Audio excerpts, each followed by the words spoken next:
Hello, welcome back to Grow Tropical MK. My name's Andrew. I am going to be doing a series of videos that are focused on indoor propagation. I did this last year, a few mishaps which I'm going to correct this year. So I've got lots of new gear, I've got some racking to put it all on. I've bought a propagator here as well, which I'm very excited about.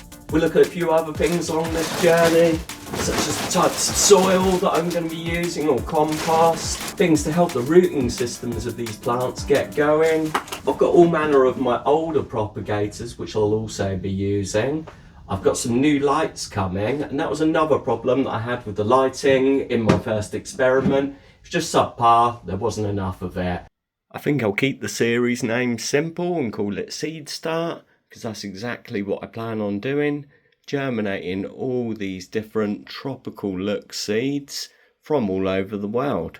When you buy one of these racking units, often it is just 30 centimetres depth on it.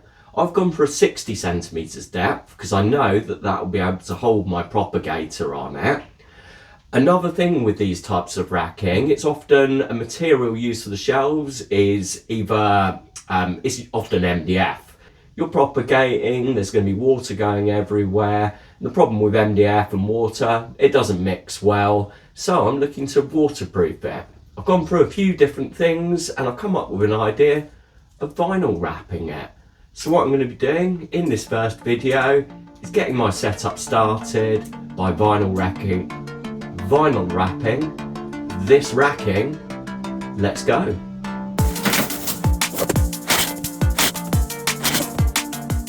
I think it's a bit of a push at 200 kilograms a shelf. As you can see, they're not the thickest of materials. Definitely sturdy enough for propagation, crafts, that type of thing. So what I've learned before, you buy vinyl wrap, you get the really cheap stuff, and especially if you're doing the kind of usual wrapping kitchen cupboards, make them look a bit prettier. If you use the cheap stuff, you'll notice it coming off rather fast. I've used this particular brand in the past and found it sticks well and looks good. So we start off by peeling one of the corners back. I wish I had some nails. I don't. Nails? Why? Can I borrow your nail? Come on. I'm going to go from the back here, show you exactly what I'm doing. So we're peeling all this back, being really careful not to tear it. Going to align it perfectly, or as perfect as I can get it. But what I'm going to be doing is getting the assistance of my partner Lisa, who'll be helping me eke out the bubbles as we go. So it's slightly more difficult than putting a screen protector on a mobile phone, but not as difficult as wrapping a car. Let's get that about a centimetre under, darling. So you do have the option of squeegees or like rolling pins, that type of thing. Lisa's confident that she can do this with just her bare hands at the moment. You get a bit of a knack going. Any bubbles in that, Lisa? Not a single one. That's fantastic news. Skills. What we've got to make sure is we're keeping it level at the sides, which I think we are. I mean, we do have an extra ½ centimetre either side. Look at that, that's superb. And the good thing about this, it looks nice as well. Really good. It looks better than just MDF coloured shells, that browny colour. Obviously it's now going to protect it against water. I mean, these shells, they're not going to start sagging straight away, and you do have supports on the racking, so it's not really a problem. But over time, certainly a couple of years, and a little bit of water out of place, a little bit of water that's just left sitting there, will cause problems. It starts not looking as nice. You start wiping off the bits of compost and stuff, taking some of the MDF with it. Look at this, here we go. Sliding on really, it doesn't even need me to do it. Better.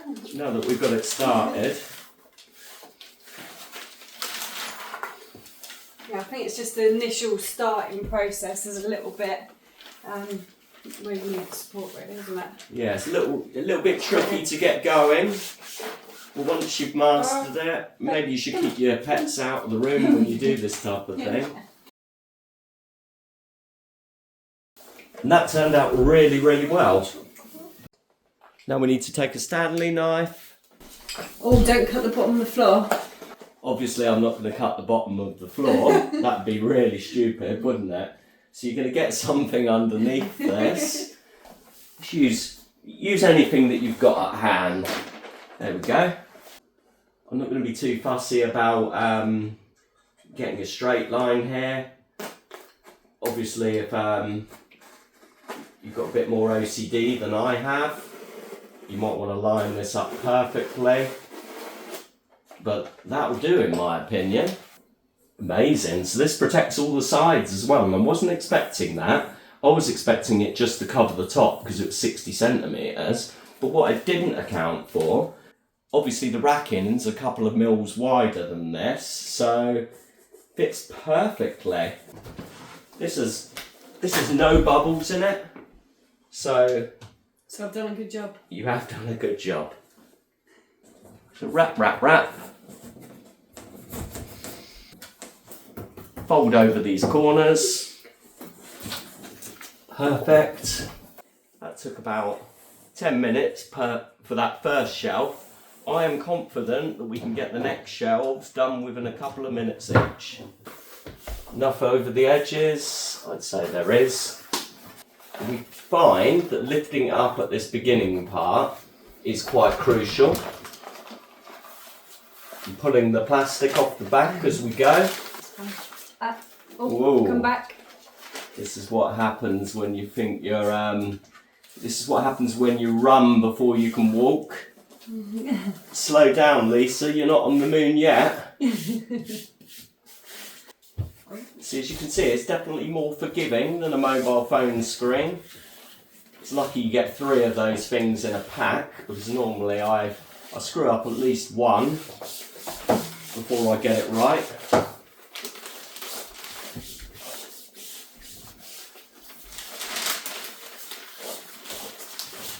Look at this. Really picking up the pace now. Superb. Just checking, inspecting, no bubbles. No bubbles, good. And one thing I will add is that although I'm doing this for waterproofing purposes, it actually looks really nice as well.